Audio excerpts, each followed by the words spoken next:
नमस्कार दोस्तों, जय श्री राम। मार्केट हालचाल इस चैनल में आप सभी लोगों का दिल से बहुत बहुत स्वागत है। दोस्तों, निफ्टी एक साल में स्ट्रगलिंग कर रहा है। पिछले एक साल से तो अब तक टिल डेट नेगेटिव रिटर्न दिया हुआ है 1.37% का।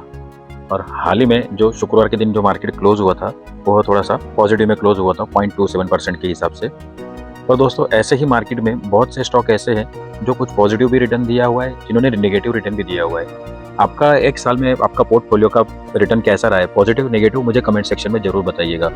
और आप किसी न किसी एक स्ट्रेटजी के अनुसार काम करते होंगे। आपकी स्ट्रेटजी कैसा काम कर रही है, कभी आपने बैक टेस्टिंग करके सोचा है, देखा है कि आपका रिजल्ट आपको क्या मिल रहा है जिस स्ट्रेटजी से आप काम कर रहे हैं? यदि नहीं तो आप एक स्ट्रेटजी बनाइए।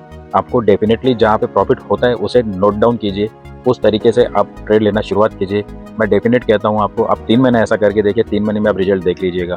आप हर ट्रेड को एक लिखने की कोशिश कीजिए कि कोई भी ट्रेड आपने लिया तो उसे क्यों लिया हुआ है, उसमें प्रॉफिट हुआ या लॉस हुआ है। जिस जिस स्टॉक में आपको प्रॉफिट हुआ है ना, ऐसे ऐसे चार्ट्स आप फाइंड आउट करते जाइए, आपका प्रॉफिट रेशो अपने आप बढ़ते जाएगा। यदि आप लॉस पे हो तो आपका लॉस का जो रेशो ना बहुत धीरे धीरे कम होते दिखेंगे आपको। आप प्रैक्टिस करके देखिए। लेकिन एक ट्विस्ट ऐसा भी आता है कि मान लीजिए अभी आपने कभी मूविंग एवरेज या फिर आरएसआई या कोई भी आप इंडिकेटर यूज करते हो, आप है ना अपनी एक स्ट्रेटजी बनाइए। आपको किस स्ट्रेटजी के अनुसार आपको काम करना है और उस स्ट्रेटजी को आप कहीं ना कहीं नोट डाउन कीजिए ताकि आपको ट्रेड मिल सके। दोस्तों, ऐसे में ही बहुत सी ऑनलाइन साइट्स अवेलेबल है जो आपको बता सकती है कि यहाँ पे अभी ट्रेड जनरेट हुआ है, जैसे स्क्रीनर हुआ या फिर चार्टिंग हुआ। मैं खुद पर्सनली चार्टिंग यूज़ करता हूँ। चार्टिंग में मैंने बहुत से स्कैनर बना के रखे हुए, जिसमें short term, mid term, intraday, long term, monthly, weekly, daily, बहुत से स्ट्रेटजीज मैंने उसमें लगा के रखे हैं। पर इसमें से मैंने जो कुछ अपने जो स्ट्रेटजीज बना के रखे हैं, जिसमें से मेरी कुछ फेवरेट स्ट्रेटजीज है जिसपे मैं स्विंग ट्रेड लेते रहता हूँ, मुझे रिटर्न बहुत ही बढ़िया मिलते हैं। करीब करीब 10% एक हफ्ते में, एक महीने के अंदर मिल ही जाता है। यदि मुझे वैसे रिटर्न नहीं मिलते हैं ना, तो मैं उस ट्रेड में से एग्जिट हो जाता हूँ, मैं उसमें होल्ड नहीं करता हूँ। या फिर मैं कुछ प्रॉफिट में रहता हूँ तो एटलीस्ट मैं उसे रेट टू रेट का एक स्टॉप लॉस लगा के मैं उसे कुछ 10% 20% के प्रॉफिट के लिए छोड़ देता हूँ। और आप विश्वास नहीं करेंगे, मुझे कभी कभी उसके जो रिटर्न दिखते हैं ना, वो करीब करीब 50% 70%, कोई स्टॉक डबल भी हो जाते हैं एक साल में, ऐसे भी रिटर्न मिलते हैं। पर मैं आपको ये चीज़ कमिटमेंट नहीं कर रहा हूँ कि हर एक में रिटर्न मिलेंगे, क्योंकि इसका जो रेशो है वो करीब 60% का पॉजिटिव रेशो दिया हुआ है। इसके लिए आप किसी भी स्टॉक में आप एंट्री लेने के पहले आप अपना रिसर्च भी करें, रिस्क को भी समझें, क्योंकि ये कुछ कैश के स्टॉक्स हैं। हो सकता है कि इसके अंदर आपको नुकसान भी हो, कोई स्टॉक बहुत स्पीड में लॉस भी देते हैं। इसके लिए मैं स्टॉप लॉस फिक्स मेंटेन करके ही चलता हूँ, जो कि मेरा स्टॉप लॉस रहता है 10% का। जुलाई 31 के दिन, शुक्रवार के दिन जो मुझे मिले थे, ये 4 स्टॉक मिले थे। पर इसमें एंट्री लेने का फिलहाल कोई मतलब नहीं है, क्योंकि इसमें मुझे बैक टेस्टिंग करना पड़ेगा कि 31 के पहले भी आए थे क्या, क्योंकि इस स्कैनर के अंदर मैक्सिमम 5 दिन तक के मुझे कोई भी ट्रेड मिल सकता है। किसी भी दिन पहला दिन आया है उस दिन का हाई मार्क कर लूंगा, नेक्स्ट डे मैं उसे वॉच लिस्ट में डाल दूंगा। ओपन होना चाहिए कल के हाई के नीचे और उसके ऊपर ट्रेड करना चाहिए कल के हाई के ऊपर। यानी मान लीजिए कोई स्टॉक मिला है मुझे जो कि 200 रुपए का है, वो नेक्स्ट डे 200 रुपए के नीचे ओपन होना चाहिए। और लेटेस्ट में मैं ऑर्डर डाल के रखूंगा 200 रुपए 10 पैसे 20 पैसे या 50 पैसे का, ताकि ये 200 रुपए को जैसा क्रॉस करता है वो मेरी बाइंग पोजीशन में एक्टिवेट हो जाए।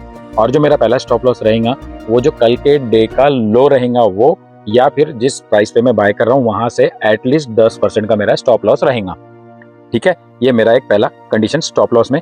और जो मेरा टारगेट में जो पहला कंडीशन रहेगा, एटलीस्ट मेरा पहला जो टारगेट रहेगा 10% का रहेगा।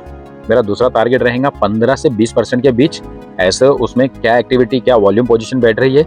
मेरा जो तीसरा टारगेट रहेगा वो जो है मेरा स्टॉप लॉस, मैं उसे ट्रेल करते करते 10% प्रॉफिट पे लगा दूंगा, फिर मैं उसे ट्रेलिंग करते जाऊंगा। मेरे स्टॉक से जो 5% ऊपर जैसा जाएगा मैं वैसा ट्रेल करते जाऊंगा।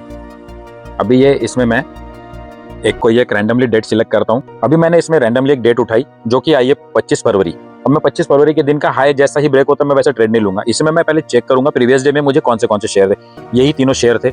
और मैं इसे एक दिन और पीछे जाता हूँ, मतलब यहाँ पे अभी 4 शेयर आए जिसमें जिंदाल पॉली और शेफलर इंडिया वाला नहीं है। अब मैं आ गया हूँ मेरे चार्ट पे। ये जो मेरा डे है ये मेरा 24 फरवरी का दिन है। अभी इसका जो हाई 555 रुपए का है, इसका जो ओपन था वो 522 का था और इसका जो लो था 522 का। मतलब मैं जो भी ट्रेड लूंगा अभी 522 रुपए के लो के साथ लूंगा, 555 के हाई के ऊपर जाएगा तब मैं इसमें एंट्री बनाऊंगा। मेरा कंडीशन एक रहेगा, 555 के नीचे जैसा ही ओपन होगा मैं उसे 555 के ऊपर जैसा ही क्रॉस होता है 555 रुपए 10 पैसे पे बाइंग पे लगा दूंगा। अभी नेक्स्ट डे मैं जैसा ही मार्केट खुलता है मैं यहाँ पे आता हूँ तो ये आपका नेक्स्ट डे आ जाता है। अभी यहाँ पे मेरा एंट्री बन जाता है क्योंकि इसका लो 541 का है, ओपन भी 541 का है। और देखिए एकदम फर्स्ट क्लास से इसने सेम डे में ही इसने 20% का रिटर्न दिया हुआ है। दोस्तों, आप यकीनन आप विश्वास नहीं करेंगे, आप इसे थोड़ा सा अगर इसे आगे अगर ट्रैक करते जाएंगे तो आप इसका रियलिटी कंडीशन देख लीजिए। अल्टीमेट रिटर्न दिया हुआ है। ऐसा स्कैनर है कि मुझे खुद को भी विश्वास नहीं होता है कि ये चीज़ क्या बन चुकी है, पर बहुत बढ़िया रिजल्ट है। इसे एक्सेप्ट करना पड़ता है। कभी कुछ गलत होता है तो वो भी एक्सेप्ट होता है, कभी कुछ अच्छा बन जाता है वो भी एक्सेप्ट होता है। इसके अंदर निकलने की स्ट्रेटजीज भी कैसे रहती है कि आप स्टॉप लॉस को ट्रेल करते जाइए 5-5% से। आप देखिए अभी इसका हाई 19 मार्च 2026 के दिन 1025 का था और हमारी एंट्री 555 रुपये पे थी 24 फरवरी के दिन। मतलब एक महीने में करीब करीब 90% का इसमें रिटर्न मिला हुआ है। दोस्तों स्कैनर आपको कैसा लग रहा है मुझे कमेंट सेक्शन में ज़रूर बताएं। आपकी स्ट्रेटजी क्या है यह भी मुझे बताएं। मुझसे कुछ हेल्प हो सकती है तो मैं ज़रूर आपकी हेल्प करना पसंद करूँगा। स्कैनर क्या है कैसा है मैं दोस्तों फिलहाल नहीं दे पाऊंगा आपको, क्योंकि ये मैंने प्राइवेट करके रखा हुआ है और मैं फिलहाल इसके अंदर और रिसर्च कर रहा हूँ ताकि मैं इसे और भी ज़्यादा बेटर बना सकूँ, ताकि मैं मेरे जितने भी फ्रेंड्स और जितने भी हमारा पूरा सर्कल है सबका एक बेनिफिट हो सके। मैं कुछ ऐसी तैयारी भी कर रहा हूँ तो मैं आपके साथ में ज़रूर शेयर करूँगा। तब तक के लिए वीडियो को लाइक करें, चैनल को सब्सक्राइब करें और अपने पैसे को कैपिटल को बचा के बहुत आसानी से अच्छे से ट्रेड करें। पैसा बहुत मेहनत से कमाया जाता है, तो यूं ही ऐसा इसमें सट्टा करके पैसा न गंवाएं। ध्यान रखें अपना। Happy trading.